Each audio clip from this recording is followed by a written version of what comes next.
Far beyond the grasp of hands, or light to meet the eye, past the reaches of the mind. There find the key to nature's harmony in an architecture so entwined. Like the birds whose patterns grace the sky and carry all who join in love expanding, the message of peace will rise in flight, taking the weight of the world upon its wings, with the oneness of everything. Peace is in the dance of trees, who stir before the first breath of wind is yet perceived. Trust in the song, becoming one with the dance, and all mysteries can be believed.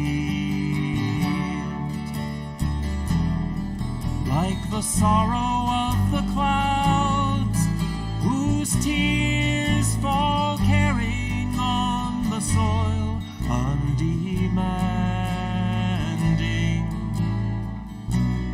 Lessons of love are given that we might rejoice in the music they bring of the oneness of everything.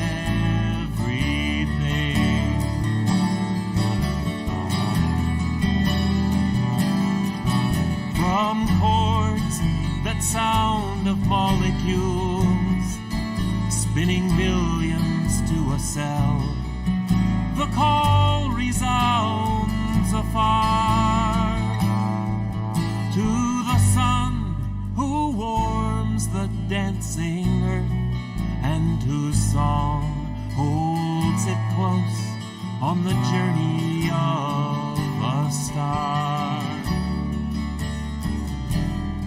Songs of lives long past that touch our own are written in the earth, forever giving. And now, to maintain the harmony, gives to us all lives worth living, for the oneness of everything.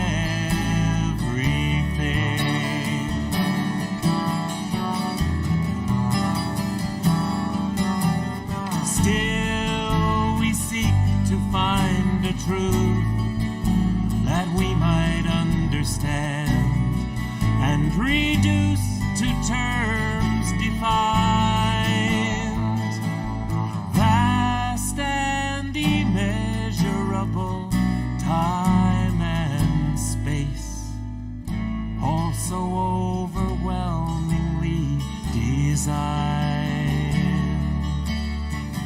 Oh, passing years, just might I know the faith that winters in the heart, to be reborn in spring, to hear and to feel the pulse of life enters my soul as a song to sing of the oneness of everything.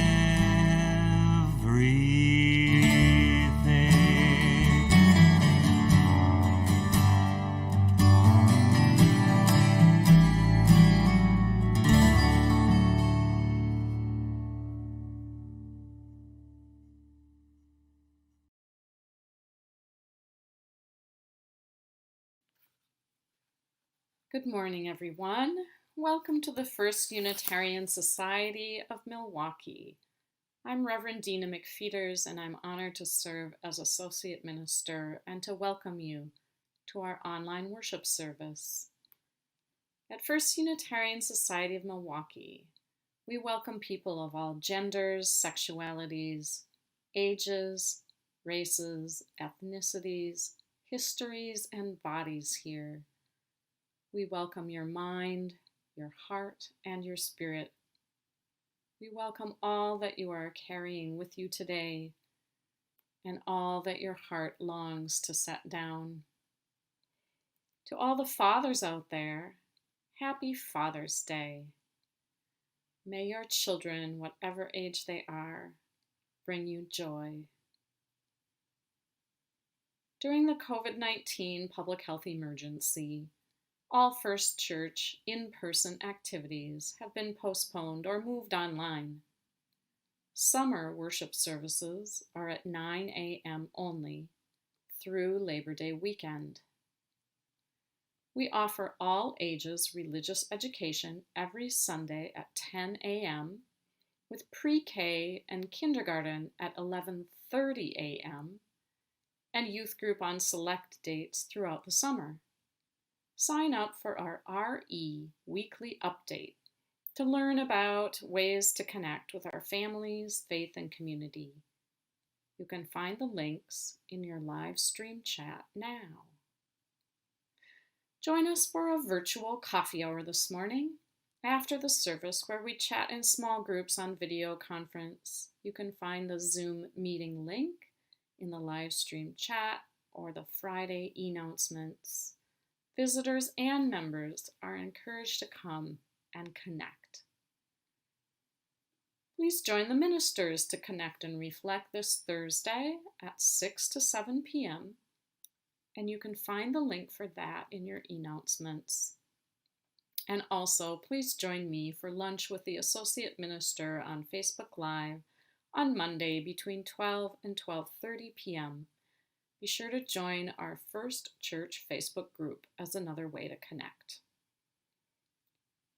Next Sunday, June 28th, we have an unusual opportunity to worship together with Unitarian Universalists from across the country and around the world by attending the live stream worship service from General Assembly. Please join us at 9 a.m. on June 28th for what is sure to be a meaningful and rousing service.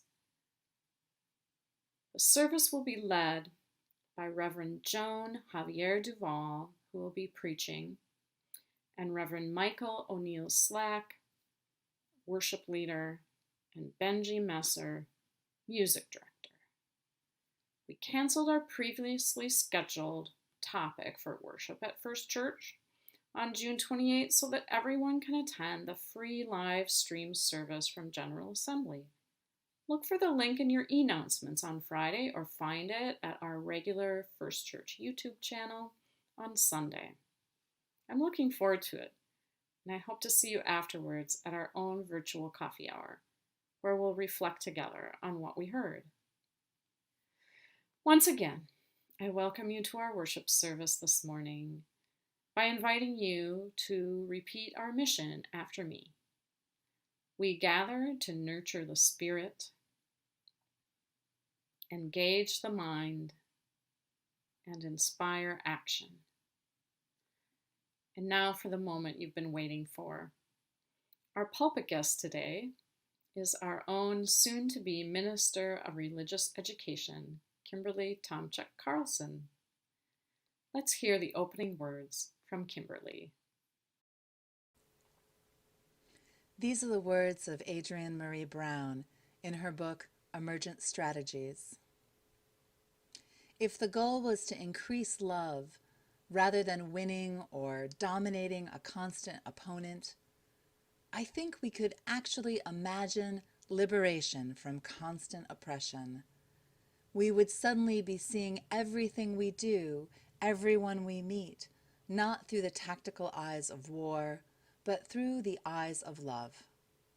We would see there's no such thing as a blank canvas an empty land, or a new idea, but everywhere there is complex, ancient, fertile ground full of potential.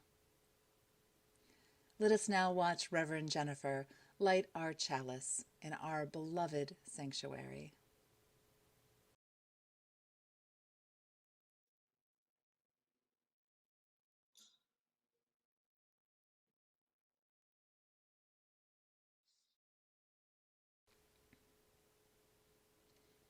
I invite you now into a time of meditation and reflection on this Father's Day.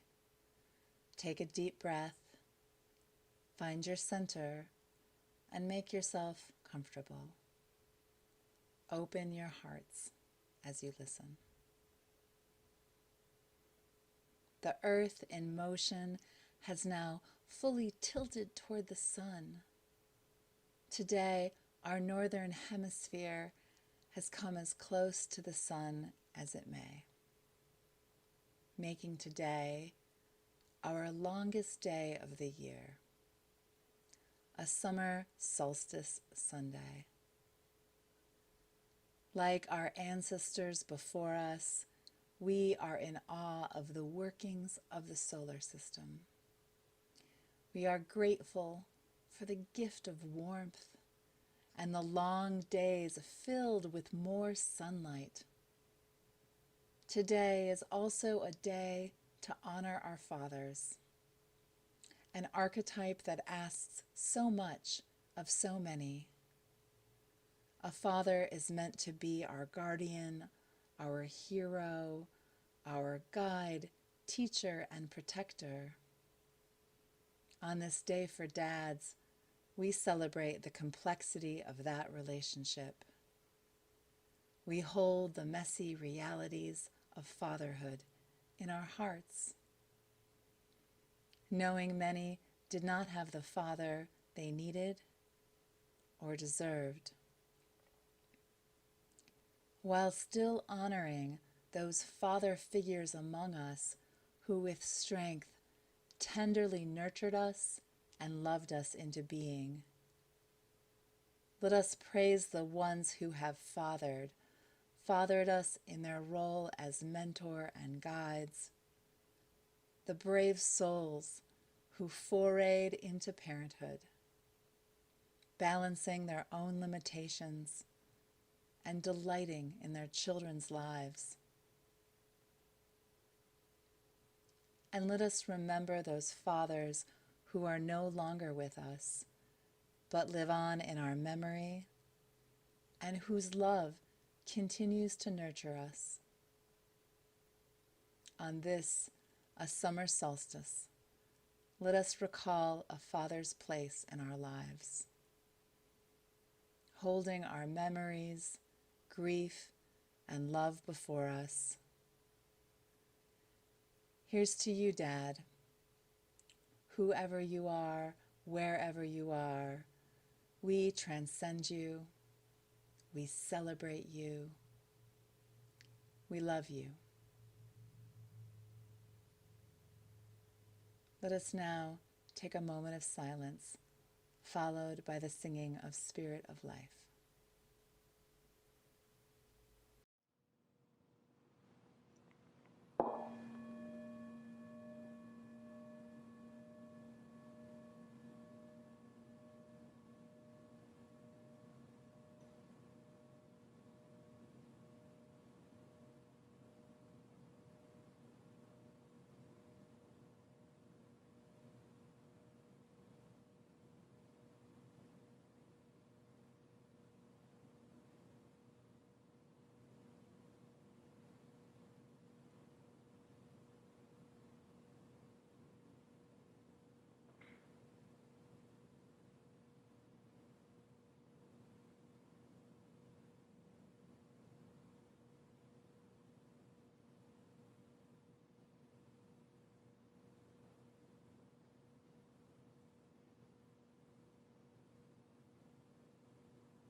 A few years ago, about this time of year, my child, who desperately wanted to avoid a nap, said, "Let's go for a walk in the woods."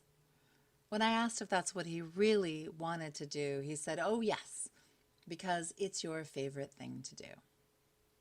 Children can be quite clever when they are motivated, and so we did skip the nap that day, and we headed to the nearest nature preserve. On that walk in the woods, to slow his fast little feet from crunching the delicate, unnoticed spring blossoms on the ground, I taught him to find jack-in-the-pulpits.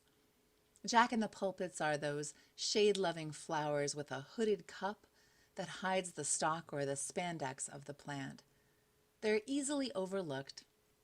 To find them, you must look carefully for the distinctive hood shape and become aware of what's happening at the level of your feet. Being close to the ground, he picked up on this with delight. And his newfound treasures and knowledge, he began finding jack-in-the-pulpits everywhere. And when he did, he would reach over, lift up the hood, peer inside, and delightfully exclaim, "Jack's home!" Once he was aware of the foot-level world in the woods, he began to ask endless questions about all the other treasures to be found near the ground. "What is this? What is this?" he asked over and over again. And with the power of words, I helped him name and order the forest world to the best of my ability, naming fiddleheads, trillium, Dutchman breeches, and more. Of course, his enduring questions lasted longer than my ability to name the abundant diversity that is the botanical wonder of the woods. So eventually, we just sat down. We were quiet, silent. We took it all in. And we were in awe of everything around us. We are woven together in ways seen and unseen. What does the earth teach us about the connections that bind our fates intricately together? I want to take you to the woods today. Let's explore what nature, science, and our Unitarian Universalist faith teaches us about the sacred connections that hold us together. Perhaps you too have experienced that deep sense of connectiveness in the forest or in nature. As I move through the woods, I feel a sense of the sacred, a oneness with my surroundings that makes me feel big and small all at the same time. Small because I'm just one piece of this marvelous, huge, natural world, and so my concerns are soothed there and even fall away for a time. And big because we are an integral part of this huge natural world, one that encompasses the woods and rivers and all of our planet Earth. Witnessing those flowers discreetly blooming makes one mindful of the network of roots also visible at ground level.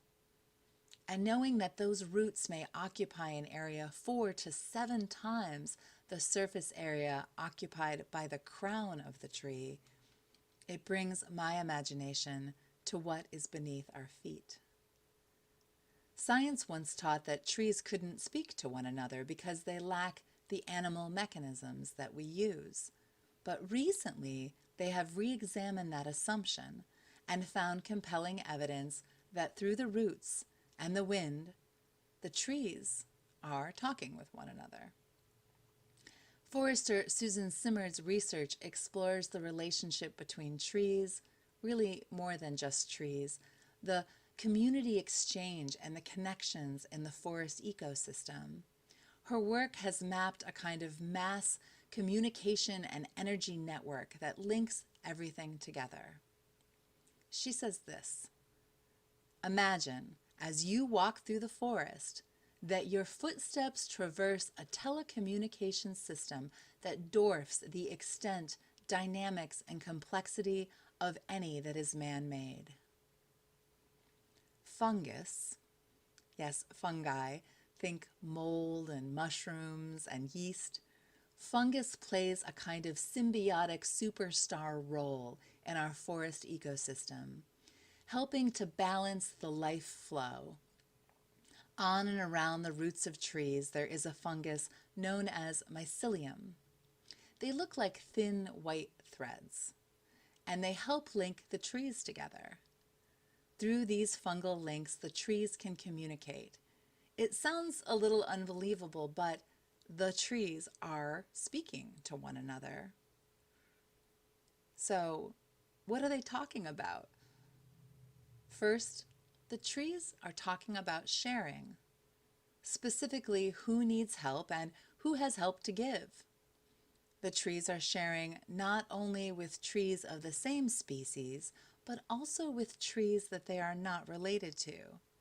First, they share sugar and carbohydrates with the fungi, and in exchange, the mycelial fungus gives the trees mineral nutrients. Then, through the same fungal networks, the trees are able to help each other in need. If one tree is struggling and cannot produce enough sugar or carbohydrates, the fungal mycelia can facilitate the gift of nutrients from a neighbor tree. Kind of like going next door and asking your neighbor for a cup of sugar, with fungus as the delivery mechanism. We now know that trees can even recognize when their death is near and share and transfer life-sustaining energy and resources, making a kind of silent offering to the greater good as they say goodbye. Robin Wall Kimmerlee, in her book Braiding Sweetgrass, puts it this way: they weave a web of reciprocity, of giving and taking. In this way, trees all act as one because the fungi have connected them. Through unity, survival, all flourishing is mutual. Trees are also talking about danger, and they warn one another. They do this with the help of the wind and pheromones. If an animal, mammal, or insect begins to munch on a tree leaf, the tree can identify what kind of animal it is by its saliva and change the taste of its leaves accordingly. Peter Vallabon, in his book The Hidden Life of Trees, tells us this: when a caterpillar takes a hearty bite out of a leaf and the tissue around the site of the damage, it changes, and in addition, the leaf tissue sends out an electric signal, just as a human tissue does when it's hurt. However, the signal is not transmitted in milliseconds, as a human signal is. Instead, the plant signal travels at the slow speed of 1/3 of an inch per minute. Accordingly, it takes an hour or so before the defense compounds reach the leaves to spoil that pest's meal. Trees live their lives in the really slow lane, and even when they're in danger. But the slow tempo does not mean that a tree is not on top of what is happening. At the same time, trees use the wind to disperse pheromones that can attract a predator to eat that caterpillar and warn the nearby trees of the impending danger through the fungal network. This allows the predator to nourish itself, yet encourages it to continue on before it can do too much damage. Trees are watching out for each other. They know that if they are to prosper, that they need each other. Through unity, survival, all flourishing is mutual. Science has also proven that trees can parent.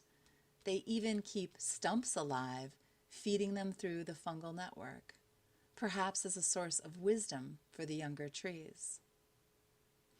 One of my favorite fictional characters has always been Treebeard. Treebeard is an Ent. Ent are those slow-moving anthropomorphic tree guardian beings from J.R.R. Tolkien's Lord of the Rings, a book I read with my father. When I imagine this underground social network, I am reminded of Ents. In the books, the Ents gather as a tree council to slowly discuss plans for the common good. Science now tells us how the trees are having those silent green conversations, tree bough to tree bough, root to root, filled with the joys and the sorrows of the woods. It is a breathtaking idea to hold in your mind as you sit silently in the woods. Our transcendental ancestors taught that the divine is infused in all of nature and humanity. Ralph Waldo Emerson said that there is a divinity in each of us. We each have a fragment. Nurturing the connections between our fragments, we can cultivate our own spiritual emergence. Scientist and religious naturalist Ursula Goodenough wisely tells us, emergence, the act of becoming, is inherent in everything that is alive, allowing our yearning for supernatural miracles to be subsumed by our joy in the countless miracles that surround us. Like the transcendentalist, I am too a religious naturalist, which is a way of saying that I find the divine in nature. This sacred complexity of interconnection is evidence to me of the miracles that surround us and that we are a part of. The trees are in relationship with one another, practicing a kind of universal love. That is a kind of miracle. What lessons can the trees teach us? What wisdom can be gleaned from observing the behavior of some of the oldest living beings on earth? Well, the trees embody wisdom of slow down, pay attention, share, watch out for one another. Know we are all related and that we need one another. I imagine an ant named Treebeard saying, "Through unity, survival, all flourishing is mutual." We too are called to that higher moral, to serve the sacred and complex ethic of interconnection. Our seventh principle of Unitarian Universalism asks us to respect the interdependent web of existence, of which we are all a part. Our faith asks us to be present to all our relationships, even the ones that are unseen, to search in our mind's eyes, in our heart's knowing, so when things get ugly, and when we feel the ugliness, we are called to care and heal each other, to be mindful of our connections, and manifest love within our sacred complexity. Through unity, survival, all flourishing is mutual. It is an example of what Reverend Dr. Martin Luther King called our network of mutuality. The network includes you and me and the woods and so much more. We can and do make altruistic offerings to each other every day. When we choose to take care of a child, first, offer a smile or a helping hand. Work for racial justice in our community. Feed a neighbor, or bear witness to grief. Have you not contributed to our network in this way? Have you not been held by others in this way? This is the sacred complexity of interconnection, of relationship made manifest with love. As children of the earth, we can choose to be in charge of our own emergence, our own homecoming and becoming, our own growth and evolution. If we can hold this sacred complexity of interconnection before us with intention, in our relationship with one another and our home, the earth, miracles can happen. The trees offer the wisdom of practicing universal love, a kind of universalism. And we are part of the miracles that surround us. Emergence becoming is our birthright. As Unitarian Universalists, we have chosen to commit ourselves to the inherent worth and dignity of all. Through unity, survival, all flourishing is mutual. So seekers, let us search for connections, fight for connections. We nurture the divine when we breathe instead of react into a moment. We nurture the divine when we listen with our ears and our minds and our hearts and then our hands. In a time in our world where we are being divided and too often the voices of truth are being silenced, we must learn to manage ourselves within this darkness, not only call it out in contempt. Then we may heal the sacred and complex connections between one another and the earth. It is messy, it will be hard, it will take great courage and risk. And it might be why we are here, why we are a piece of the many miracles on earth. Be kind to yourself, be kind to your neighbor, listen, be kind to the earth, be profoundly present and committed to this world. Know that you too are a miracle. Shalom, blessed be, and amen. Now let's listen to Julie Thompson share her gift of song. The song is We Belong to the Earth. Good morning. My name is Dale Skaggs, and I invite you now to join in a spirit of generosity. We know this coronavirus pandemic is affecting our members in many different ways, but for those of us who can give right now, it is more important than ever to share our resources with people who have been harder hit by the pandemic. Our church supports members and friends of our congregation spiritually, emotionally, and materially, and supports people in Milwaukee through our relationships with our community partners. Your pledges are the foundation of our congregation and the core of our spiritual practice of generosity. In addition, we are grateful for non-pledge gifts from folks who appreciate our online ministry and are benefiting from it. We also have a special fund for people who need financial support called the Minister's Discretionary Fund.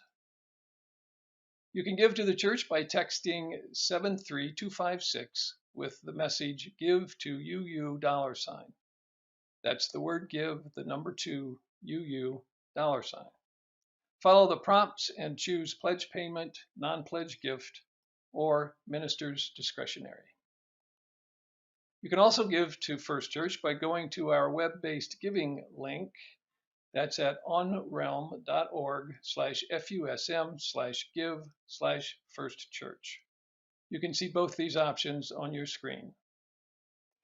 We also encourage you to give directly to our community partners. You can find a list of their needs on our website at uumilwaukee.org/support-Milwaukeeans-COVID-19, which you can see on your screen.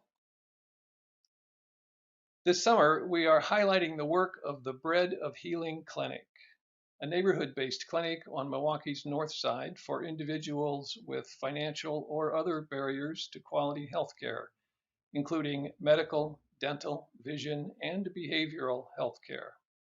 The clinic serves people of 52 different languages and is committed to achieving health, not simply eliminating sickness. Now more than ever, we know that health is an issue of social justice, a right that belongs to all people, not just a commodity to be delivered on the basis of finances. A link for direct contributions to the clinic should be on your screen. All of your offerings to our community partners and to First Church will be gratefully received. And now, as always, but especially at this time when our interdependence is so evident, thank you for your generosity.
To end our time together today, I would like to share the words of Joanne Macy, scholar, activist, and the author of the book Active Hope.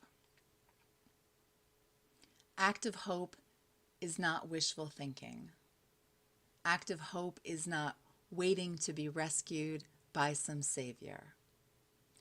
Active hope is waking up to the beauty of life, on whose behalf we can act.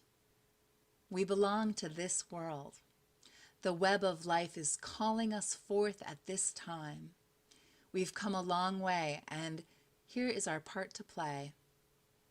With active hope, we realize that there are adventures in store, strengths to discover, and comrades to link arms with. Active hope is a readiness to discover the strengths in ourselves and in others, a readiness to discover the reasons for hope and the occasions for love, a readiness to discover the size and the strength of our hearts, our quickness of mind, our steadfastness of purpose, and our own authority, our love for life, the liveliness of our curiosity, the unsuspected deep well of patience and diligence, and keenness of our senses and our capacity to lead. None of these can be discovered in an armchair or without risk. In this new season of summer, may we stay mindful of the connections that bridge, that teach, that embody the divinity in all of us. Help us hold on to them, all the miracles that surround us, and remember, through unity, survival, all flourishing is mutual. Let us now watch Reverend Jennifer extinguish our chalice in our sanctuary, followed by Jim Scott singing one of my favorite songs, Common Ground.